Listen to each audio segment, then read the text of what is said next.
Herkese merhabalar. Bugün altimetremizin adaptörümüzle nasıl bağlantısının olması gerektiğini, altimetremizden adaptörümüz haricinde nasıl okuma yapabileceğimizi ve altimetremizi şarja nasıl takmamız gerektiğini göstereceğim.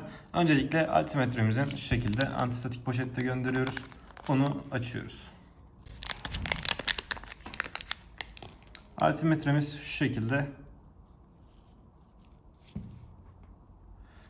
Şimdi altimetremizin içerisindeki verileri şu şekilde okuyoruz. Altimetremiz bize 4 basamaklı olacak şekilde verilerimizi gösteriyor. İlk önce binler basamağını, yanıp sönme, her yanıp sönme bize 1, 2, 3, 4, 5 diye sayarak gidebiliyoruz. İlk önce binler basamağını, sonra yüzler basamağını, sonra onlar basamağını ve sonra birler basamağını göstermekte ve her çift yanma bizim için satır atlama anlamına geliyor. Şimdi altimetremizi bu şekilde açıyorum. Açtım. Bekliyoruz. Satır atladı. 100, 200, 300, 400, 500, 600 duruyor. Satır atladı. Onlar basamağını geçti. 610, 620. Tekrar satır atlayacak. 621 ve okumamız bitti. Şimdi kalibrasyon işlemine geçiyor. Kalibrasyon yaparken altimetremizi sabit tutmamız gerekiyor. Kalibrasyonumuz tamamlandı.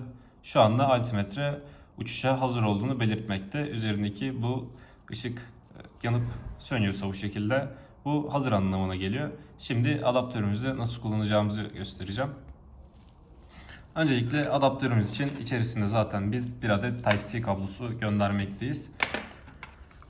Şimdi şu şekilde adaptörümüzün şuradan bir Type-C portu bulunmakta ve burada altimetrenizi yerleştirmek için yerler bulunmakta. Öncelikle altimetremi aldım bu şekilde ve şuraya şu şekilde oturtuyorum. Bu şekilde oturtuyorum. Daha sonrasında ben buradan kablomu takarak bilgisayarıma takıyorum.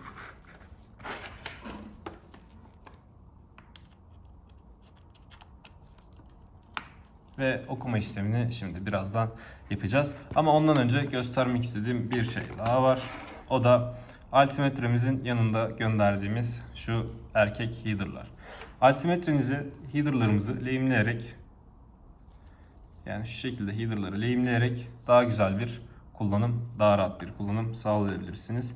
Yan tarafına koyduğumuz zaten dişi kısımda bunun için bulunmakta. Aynı şekilde elinizde bir şarj aleti gönderdiğimiz zaman şarj aletini de şu şekilde altimetrenizi sokarak ve buradan Type-C portundan takarak altimetrenizi şarj edebilirsiniz. Beni dinlediğiniz için teşekkür ederim. Şimdi bilgisayara geçelim. Uygulamamızın kurulumunu sağladım ve uygulamamı başlattım.